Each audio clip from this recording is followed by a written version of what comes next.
पहिली बातमी आहे आजच्या प्रचार सभांची। दुसऱ्या टप्प्यातील मतदानापूर्वी आज शेवटचा रविवार आहे, त्यामुळे हा दिवस सत्कारणी लावण्यावर विविध पक्षांनी अधिकाधिक भर दिलाय। सभांपेक्षा घरोघरी जाऊन मतदारांशी संवाद साधण्याचा नेते आणि उमेदवारांचा प्रयत्न असेल। शिवसेना पक्षप्रमुख उद्धव ठाकरेंची आज उस्मानाबादमध्ये तर राष्ट्रवादीचे नेते छगन भुजबळांची नांदेडमध्ये सभा पार पडणार आहे। तर विधान परिषद विरोधी पक्षनेते धनंजय मुंडे बीडमध्ये आज 4 सभा घेणार आहेत। राज्यातल्या मराठवाडा, कोकण आणि पश्चिम महाराष्ट्रातल्या अनेक भागात अवकाळीने हजेरी लावली आहे।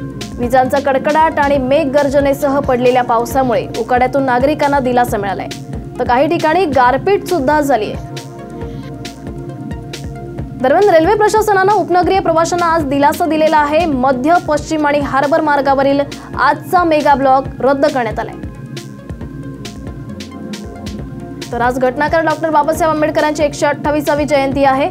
महाराष्ट्रासह देश विदेशात मोठ्या उत्साहात डॉक्टर बाबासाहेब आंबेडकर यांची जयंती साजरी केली जाते। राज्यात विविध ठिकाणी आंबेडकर यांना आदरांजली वाहण्यासाठी विविध कार्यक्रमांचं आयोजनही करण्यात आलंय।